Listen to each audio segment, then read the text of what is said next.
Hello guys, मैं हूं हसन और आज के इस वीडियो में आप देख रहे होंगे कि आपके सामने कोल्ड के बाहर की जो जाली है उसके ऊपर पानी की पाइप लगाई हुई रहती है। पानी की पाइप इसलिए लगाई हुई रहती है कि जो कोल्ड में अच्छी तरीके से कूलिंग होए और बिल भी न खींचे।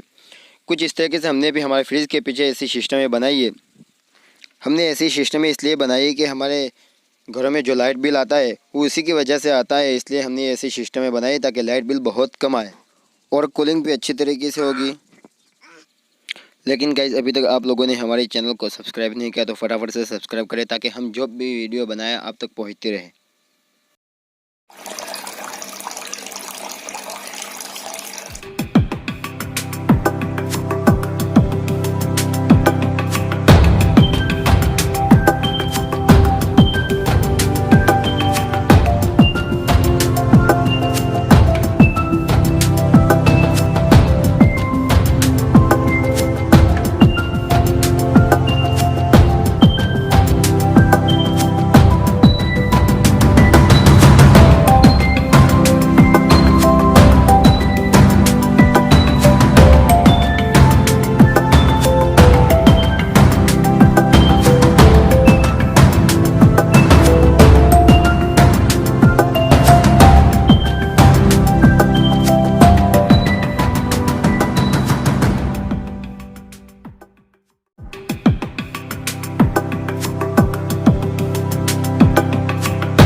गाइस मैं पानी में इसलिए हाथ डालता हूँ कि आपको ऐसा ना लगे कि पानी में करंट आ सकता है। पानी में बिल्कुल करंट नहीं आ सकता, क्योंकि लगाने वाला कोई होना चाहिए। अच्छी तरीके से आप लगाओगे तो करंट बिल्कुल नहीं आएगा। हमारा अभी फ्रिज चालू है, मैं आपको बताऊंगा कि हमारा फ्रिज चालू है या बंद है। हमारे स्विच अभी ऑन है। आप यूँ ना समझो कि हम फेक वीडियो बनाते हैं। गाइज अभी तक आप लोगों ने हमारे चैनल को सब्सक्राइब नहीं किया तो फटाफट से सब्सक्राइब करें, ताकि हम जब भी वीडियो बनाएं उसकी नोटिफिकेशन सबसे पहले आप तक पहुंचती रहे।